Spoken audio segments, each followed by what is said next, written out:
আসসালামু আলাইকুম সুপ্রিয় দর্শক শ্রোতা যে যেখান থেকে আমাদের সাথে সংযুক্ত হয়েছেন সবাইকে জানাচ্ছি ধন্যবাদ ও শুভেচ্ছা। দর্শক, আসছে ঘনিয়ে উপজেলা পরিষদ নির্বাচন, তার ধারাবাহিকতায় কিন্তু ইতিমধ্যেই জামালগঞ্জে শুরু হয়েছে নির্বাচনী সম্ভাব্য প্রার্থীদের আনাগোনা। তারা মাঠ পর্যায়ে কাজ করছেন এবং মানুষের দোরগোড়া পড়ছেন, মানুষের কথাগুলো শুনছেন। তারা ধারাবাহিকতায় আজকে আমরা এমন একজনের সাথে কথা বলবো যিনি 5 নং ভীমখালী ইউনিয়নের 2 নং ওয়ার্ডে ওয়ার্ড সদস্য হিসেবে কাজ করে যাচ্ছেন। দীর্ঘদিন যাবত সম্ভাব্য প্রার্থী হিসেবে কাজ করে যাচ্ছেন। তরুণদের মধ্যে তিনি হয়তো তার ওয়ার্ডের প্রথম, আমরা যতটুকু জানতে পেরেছি। আমরা কথা বলবো তার সাথে। আমির হামজা সোহাগ, আসলে আপনি কেমন আছেন? আলহামদুলিল্লাহ ভালো আছি, আপনি কেমন আছেন?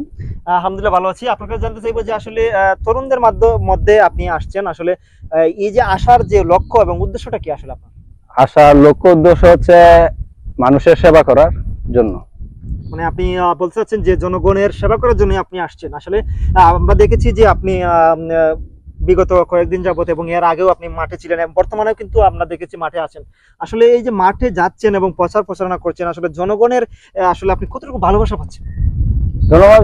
শতভাগ ভালোবাসা পাচ্ছি, তাদের আশা প্রত্যাশা পাচ্ছি।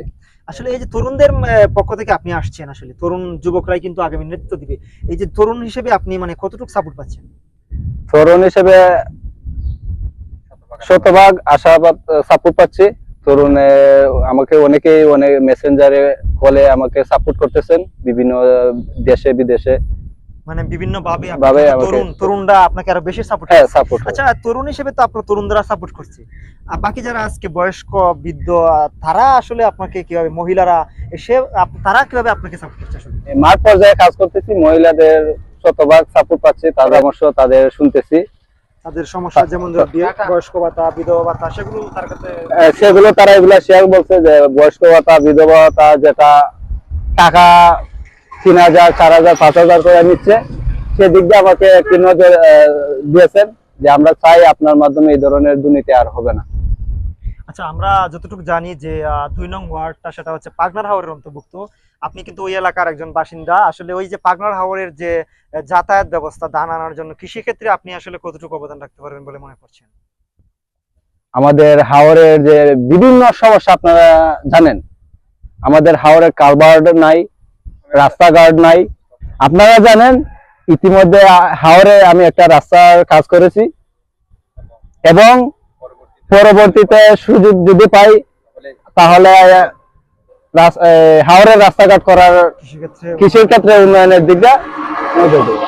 আচ্ছা, আমরা আরেকটা বিষয় জানতে চাই আপনার কাছ থেকে যে আসলে আপনার এলাকার শিক্ষার ক্ষেত্রে আপনি কতটুকু অবদান রাখবেন বলে মনে হয়? আমার ওয়ার্ডটি 4টি গ্রাম নিয়েই গঠিত হয়েছে। তার মধ্যে 3টি গ্রামে স্কুল আছে, প্রাইমারি স্কুল, একটি গ্রামে নাই। আপনি যদি আসলে শতভাগ জনগণের ভালোবাসায় বিজয়ী হন, তাহলে এই যে একটি গ্রামে নেই বললেন, সেক্ষেত্রে আপনার অবদানটা কি থাকবে আসলে? সেক্ষেত্রে আমার অবদান থাকবে, এই একটি গ্রামে প্রতিষ্ঠান নাই, এটা ঊর্ধ্বতন কর্মকর্তার কাছে আমি তুলে ধরবো, প্রতিষ্ঠা করার জন্য শতভাগ চেষ্টা করব। আচ্ছা, আপনার এলাকার রাস্তাঘাটের বর্তমান দেখলাম আমরা বেহাল দশা, সেক্ষেত্রে আপনার মানে কি অবদান রাখবেন? রাস্তাঘাট হচ্ছে এলাকার উন্নয়নের মূল ভিত্তি, সেই ক্ষেত্রে আমাদের রাস্তাঘাটের অবস্থা বেহাল অবস্থা। ইনশাআল্লাহ আমি যদি সাধারণ মানুষ আমাকে নির্ধারিত করে রাস্তার দিক দিয়ে কাজ করার শতভাগ চেষ্টা করব। আচ্ছা, আমরা কথা বলছিলাম 2 নং ওয়ার্ডের সম্ভাব্য ইউপি সদস্য আমির হামজা সোহাগের সাথে। আমরা পরিশেষে তার কাছ থেকে জানতে চাইবো যে আসলে 2 নং ওয়ার্ডবাসীর উদ্দেশ্যে তার সর্বশেষ কথা এবং সর্বশেষ বার্তা কি থাকবে আসলে? ওয়ার্ডবাসীর কাছে আমার এটাই প্রত্যাশা থাকবে, সৎ এবং যোগ্য ব্যক্তিকে আপনারা নির্ধারিত করবেন।